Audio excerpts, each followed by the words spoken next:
Estás escuchando www.radioexpresionmexico.com.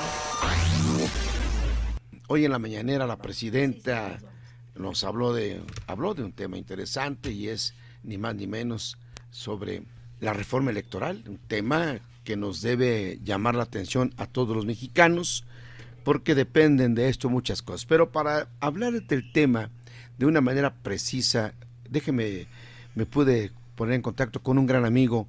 Él es doctor en Derecho, además catedrático, y vaya, hace como 1000 cosas al día. Él es mi querido amigo Julio Jiménez, a quien, si me permiten, le damos la bienvenida. ¿Cómo estás, Julio? Qué gusto. Manuel, un placer saludarte como siempre a ti y a tu amplio auditorio. Nomás una aclaración, no soy catedrático. Soy Perdón. abogado postulante y soy consultor jurídico, perdón.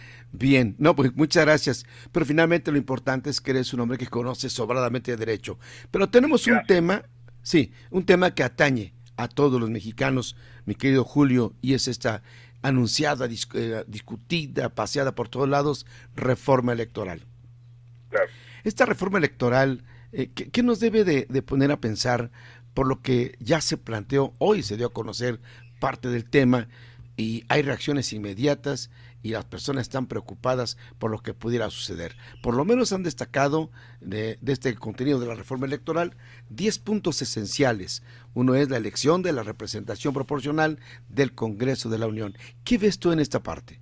Sin lugar a dudas, renovar, modernizar la integración del Congreso de la Unión siempre ha sido una asignatura pendiente en el contexto democrático electoral.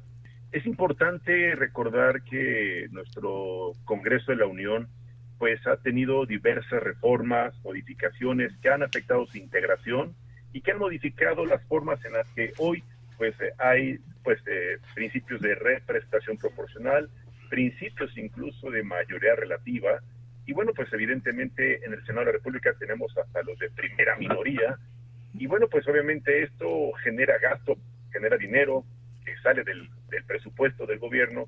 Y el gobierno en este momento, Manuel, amable auditorio, si algo no tiene es dinero. Entonces, mira, esta reforma obedece más a un interés de sacar dinero, así sea cancelando, disminuyendo o incluso castigando la democracia o sometiendo a las instituciones electorales, disminuyéndoles el recurso público a los partidos políticos, prácticamente disminuyéndole el recurso al propio Instituto Nacional Electoral para organizar procesos electorales. Y bueno, pues todo esto es un cúmulo de intereses del gobierno federal para seguir comprando con ese dinero a través de programas sociales la voluntad, la conciencia de millones de mexicanos que venden su voto por un programa social y con eso garantizar el triunfo electoral de Morena. Ya no llamaría de sus aliados, porque esta reforma, mi estimado amigo Manuel, amable auditorio, lejos de fortalecer la democracia, lejos de consolidar la pluralidad y lejos de fomentar la participación pues de todas las fuerzas políticas y sobre todo generar un estímulo a la democracia participativa, pues no, es todo lo contrario. Entonces, creo que este ejercicio de reforma constitucional no cumple con los verdaderos postulados de un gobierno democrático, no cumple con los ideales de un partido que se vendió como un partido defensor de los derechos y sobre todo de las libertades democráticas. No es un gobierno que esté demostrando su interés en fortalecer los procesos de elección bajo principios de transparencia, legalidad, justicia, equidad y proporcionalidad. No, es todo lo contrario lo que están haciendo. Lamentablemente, Manuel, amable auditorio, este ejercicio es para controlar, tomar por asalto el control total y absoluto de las instituciones. Hay quien la ha denominado pues la ley Maduro, porque bueno, lo único que están buscando es controlar por completo, y digo así, controlar por completo,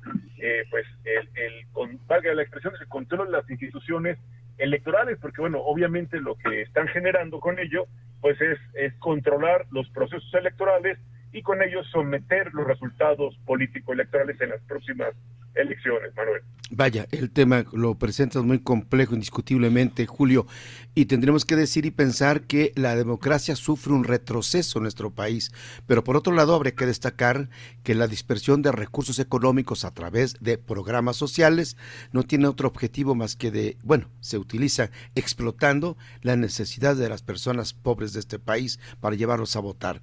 Déjame, te pregunto algo más si me lo permites. El otro tema que es importante, la cuestión económico-financiera para las elecciones. Todo el mundo sabe que ha estado la presencia de la delincuencia organizada en los procesos electorales. De hecho, se sabe de muchas cosas, que hay gobernantes coludidos con este tema, de que obligan a la gente a ir a votar por tal o cual personaje. Esto no aparece en la reforma electoral. ¿Cómo evitarlo? Manuel, acabas de tocar un punto medular y un punto pues estratégico para la democracia en nuestro país. Tienes toda la razón del mundo. Los procesos electorales han sido sometidos institucionalmente a través de las reformas económicas y electorales, pero materialmente han sido sometidos por la violencia, la amenaza, la intimidación de grupos de la delincuencia organizada, que como bien refieres, exactamente comentas, pues han amenazado a los liderazgos, han intimidado a las poblaciones y han sometido a las comunidades para que emitan un voto a favor del candidato que esté estrechamente comprometido o personalmente vinculado con grupos de la delincuencia organizada, y por ello hoy tenemos pues presidentes municipales como el de Tequila, Jalisco, pues que ya tuvo que ser detenido por sus compromisos y sus vínculos directos con cárteles y con grupos de la delincuencia organizada. Qué buen punto acabas de mencionar. Vaya, y esto es que sí es muy interesante porque debe de preocuparles a todos nosotros qué es lo que en este asunto sucede. Hay algo más que a mí en lo personal me llama la atención. Bueno, la reducción económica para las elecciones realmente afectará únicamente en el proceso a la institución INE, pero fuera de eso los partidos políticos no, porque siempre tienen acceso a recursos, ¿no? Sobre todo quienes tienen acceso al apoyo económico gubernamental. Fíjate, Manuel, que antes la partidocracia, porque es eso lo que debemos llamarle ya partidocracia, Sí. En la reforma del 91, de 91-93, se impuso una reforma al COFIPE, donde se establecen estas prerrogativas o recursos que el propio gobierno fiscaliza, que el propio gobierno asigna en función y en la medida de su capacidad y su representatividad nacional, estatal, de estos institutos políticos. ¿Con qué finalidad? Precisamente para que no sean financiados con grupos de la delincuencia organizada, que no obtengan recursos de la iniciativa privada y que no llegue un empresario pues a comprar su candidato y a comprar su municipio o a comprar su curul, ¿no? Que te voy a decir algo, como bien referías, en los hechos sucede, ¿eh? Hay cárteles, hay empresarios que compran sus curules, que compran sus bancadas y que compran sus legisladores, gobernantes a modo para ellos obtener beneficios, concesiones y bueno, pues todo lo que esto representa en actos de corrupción institucional. Para no quitarte mucho tiempo, mi querido Julio, sé que eres un hombre muy ocupado. El tema de la reelección, ¿no? Creo que es algo que vale la pena, era un tema ya superado hace muchos años. Mira, en este país históricamente la máxima de don Benito Juárez, sufragio efectivo, no reelección, pues era creo que un principio ya muy entendido y muy claro para la democracia en nuestro país. Las reformas recientes impulsadas en el sexenio pasado por López Obrador permitió la reelección inmediata para presidentes municipales, para diputados, para senadores. Incluso hoy tenemos senadores que están en su segundo periodo derivado de la reelección inmediata. Hoy te quiero decir que esta reforma contempla la reelección, pero no inmediata. Entonces se acabó la reelección inmediata, se acabó la continuidad pues de manera automática. Yo no sé hasta dónde esto pueda ser útil, sea conveniente, porque te voy a decir algo con absoluta conciencia y con total responsabilidad. Muchos legisladores que llegan por primera vez al Congreso de la Unión, y mira que yo he vendido servicios de consultoría parlamentaria en los últimos 30 años, y la verdad es que me he encontrado legisladores federales y estatales, bueno, locales en Ciudad de México, que sinceramente llegan sin saber hacer un dictamen, llegan sin saber redactar un punto de acuerdo, llegan sin saber lo que significa la estructura, el proceso legislativo para reformar una ley o para impulsar la modificación o actualización de algún ordenamiento.